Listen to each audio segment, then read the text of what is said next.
as they say.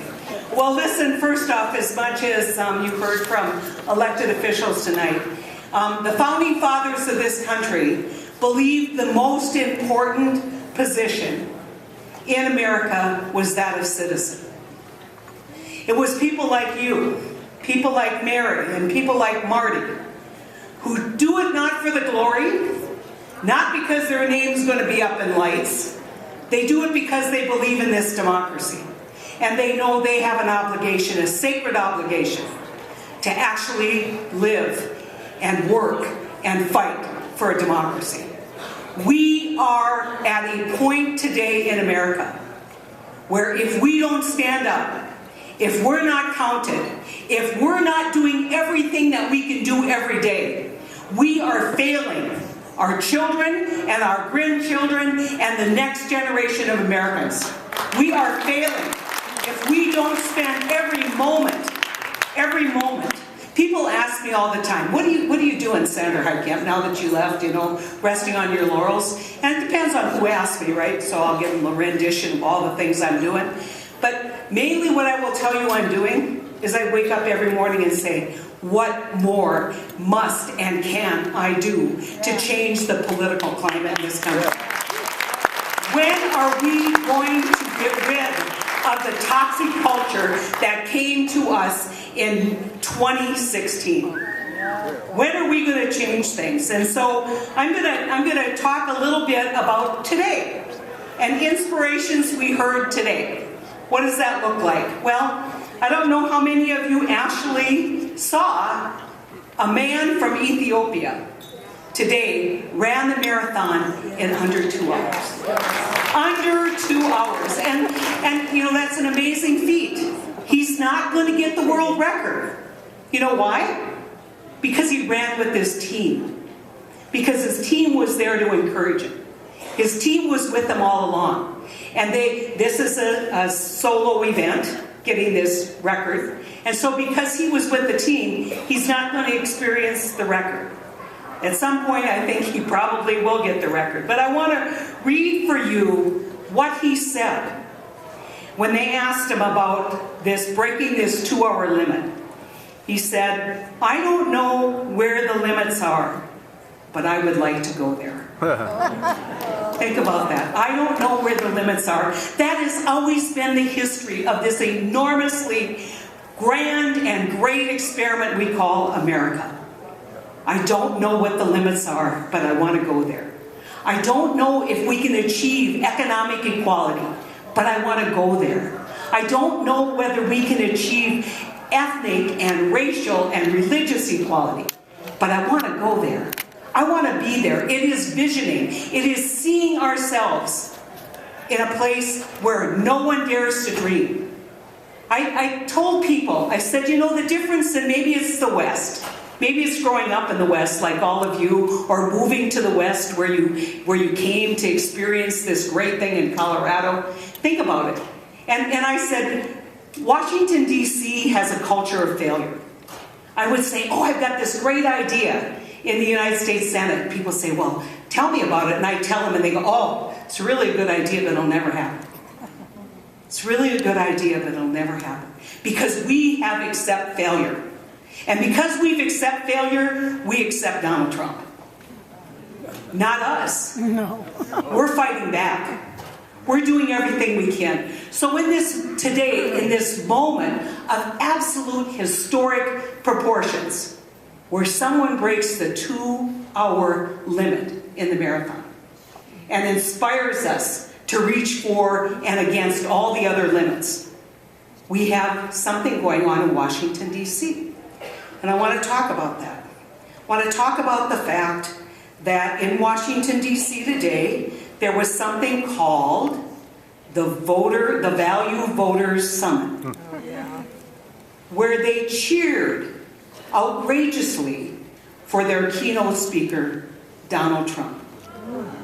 Now think about that. Think about being in a place where you're thinking about values, and Donald Trump's the honored guest. Donald Trump is morally unfit to be president of the United States.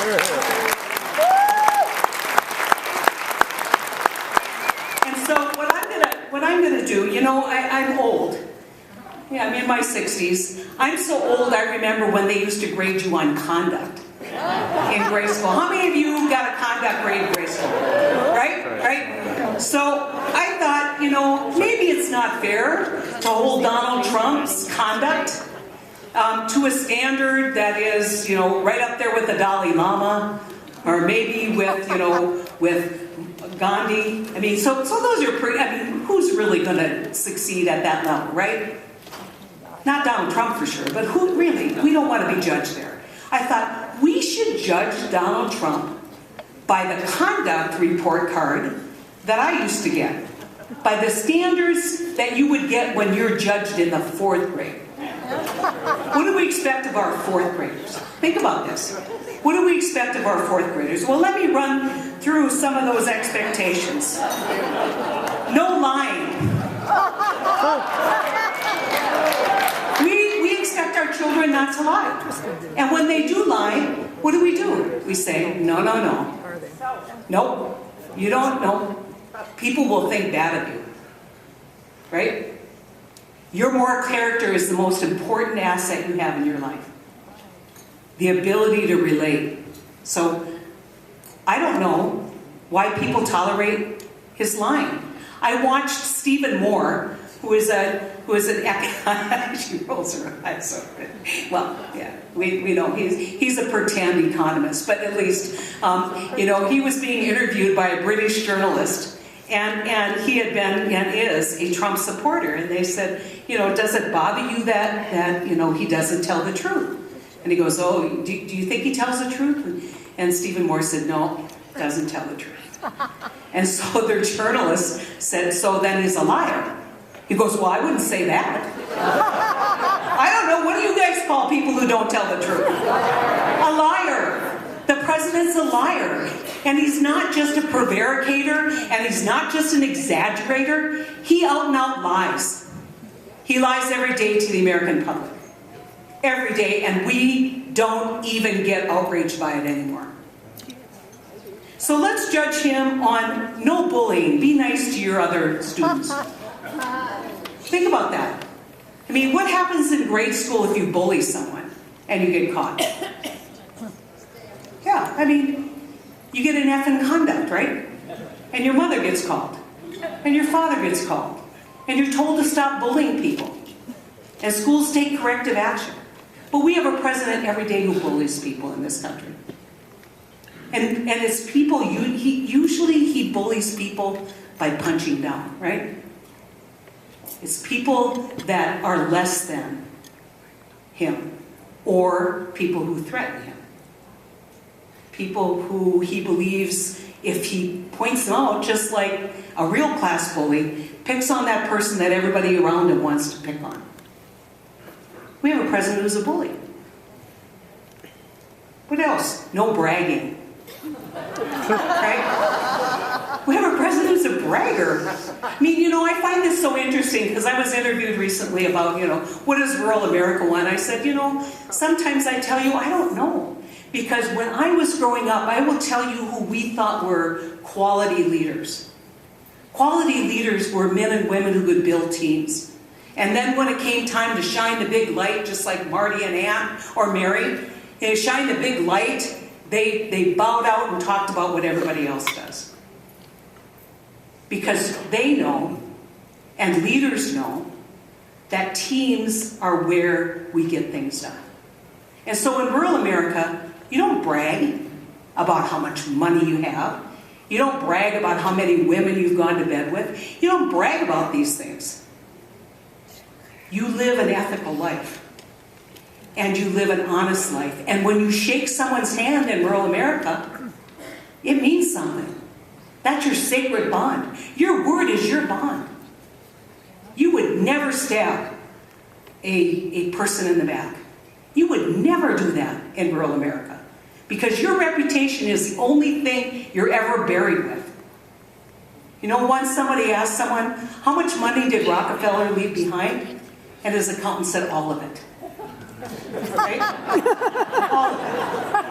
I mean, think about it. The only thing that we have in our life that really matters, that really is important is our reputation. And that's what I thought was rural values. Rural leadership. Rural ethics.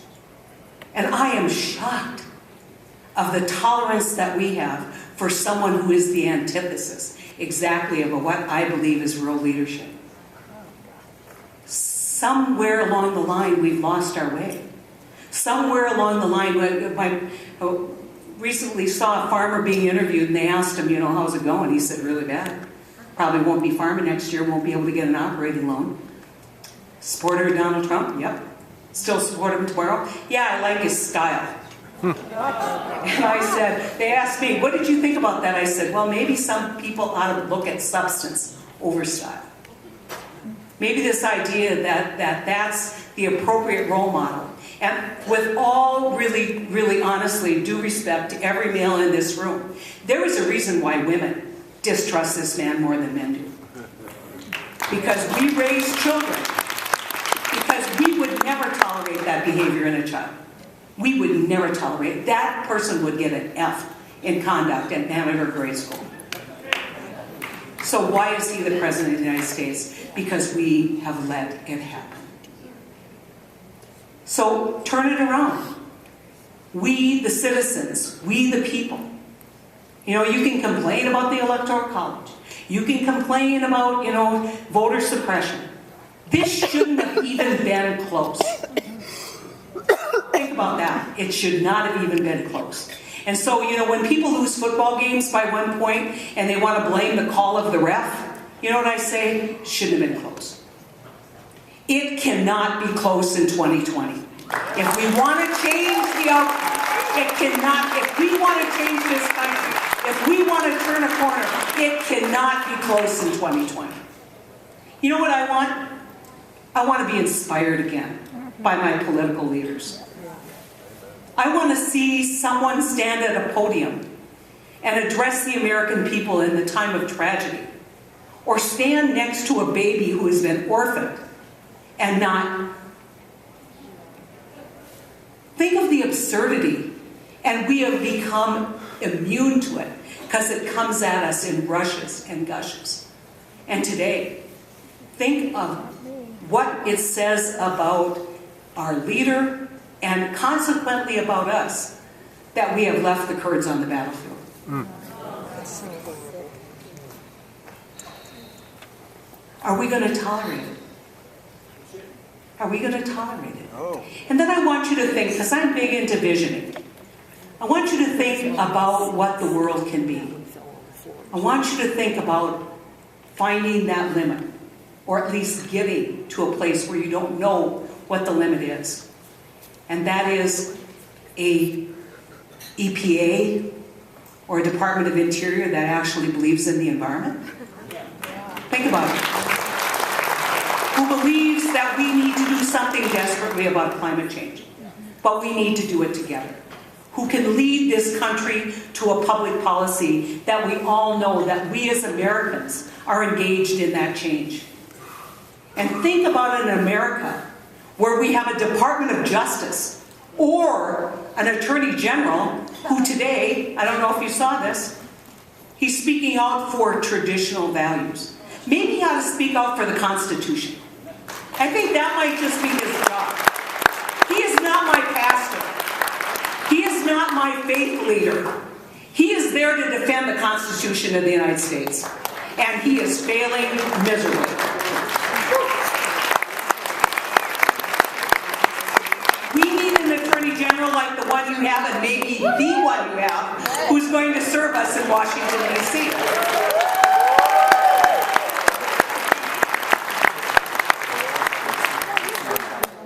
We need somebody who is going to make education and our children our number one focus. Education and children. Donald Trump will not be that person. Donald Trump is not an investor, he's a day trader.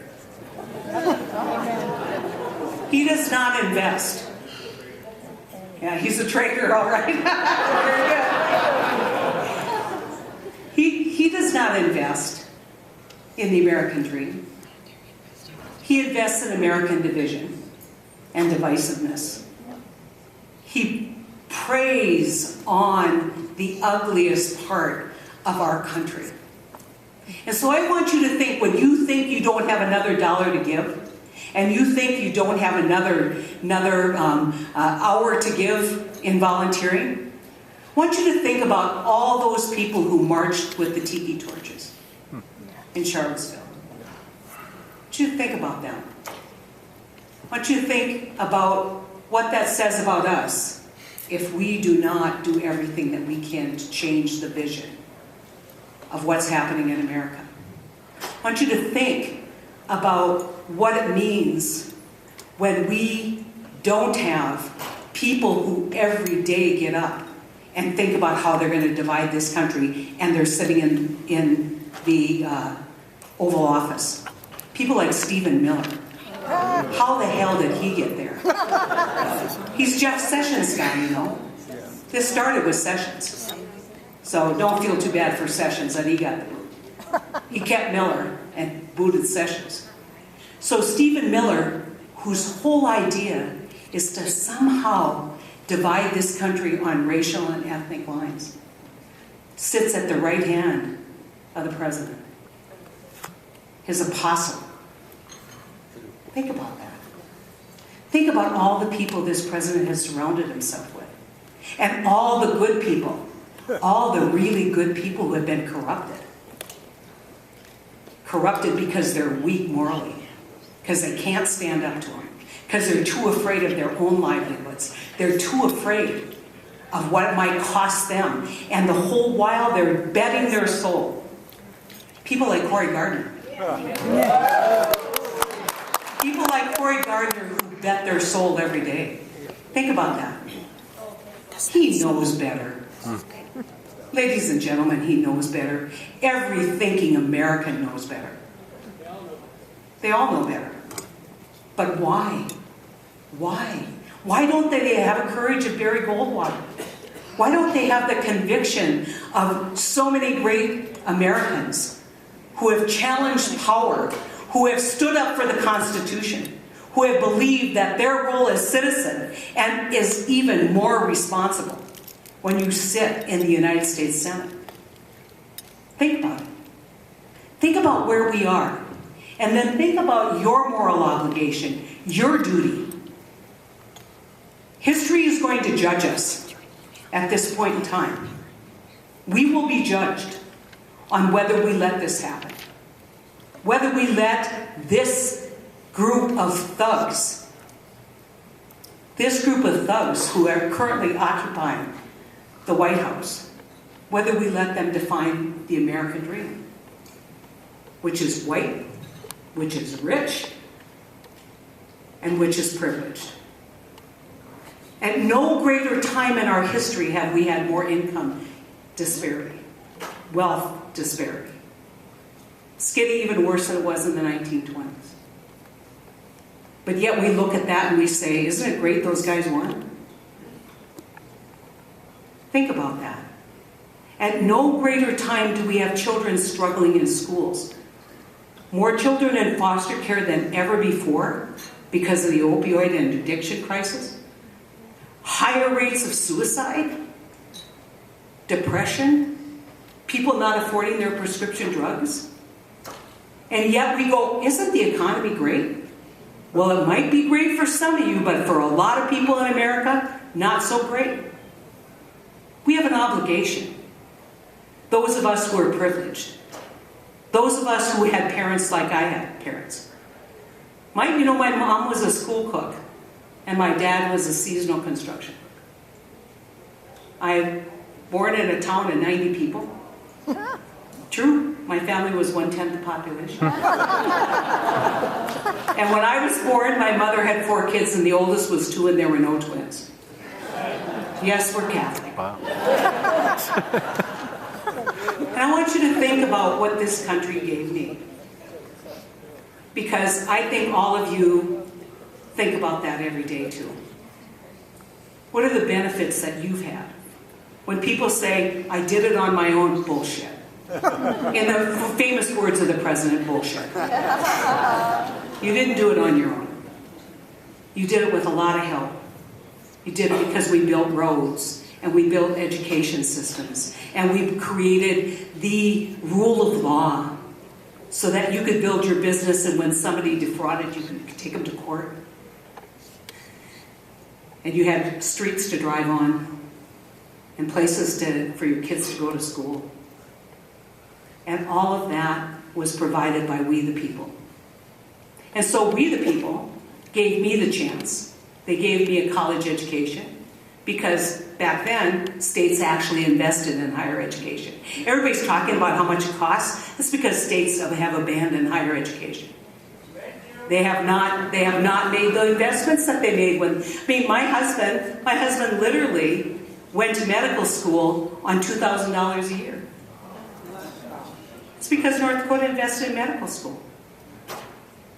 When we got out, I have a law degree, he's a doctor, paid off our student loans in 3 years.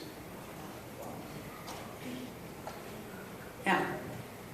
So we invested. The greatest generation invested in us. And you know where we're at right now? We will be the first generation, my generation, that inherited from our parents this great country and borrowed from our kids. Debt and deficit at record amounts. So what are we going to do about it? Kick them out. What we're going to do is we're going to look for the inspiration every day. And we're going to think about every day what we're going to do to change the outcome. Not just to remove the thugs from the White House, but to get rid of every person who's been complicit and complacent with our democracy in the United States Senate and in the House of Representatives and in the state houses and any other place you find it. And if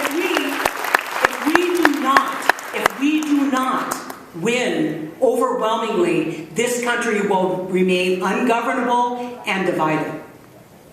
So it's not enough to win. We got to win big. We got to win big. Because when we win big, that sends a message. That sends all the people who have crawled out from underneath the rocks with their hate and their racism and their white supremacy, it sends them all back under the rocks. And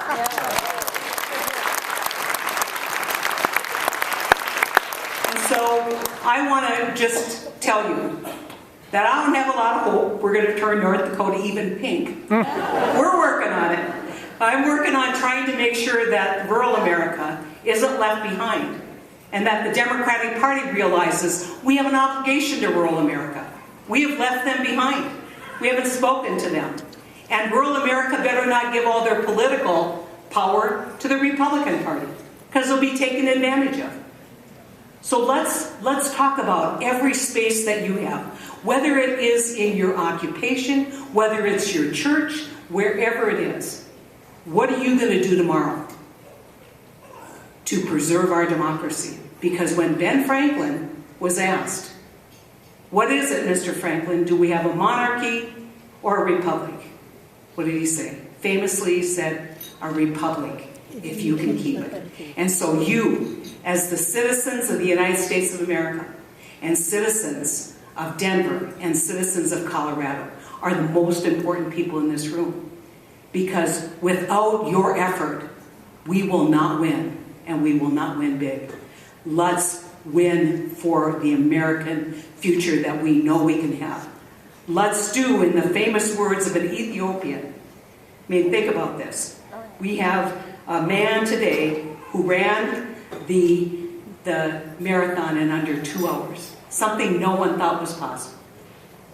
No one thought was possible. And what he said, I don't know what the limits are, but I would like to go there. I don't know what the limits are, but I really would like to go there, and we can't do it without your help. Thank you so much for letting me.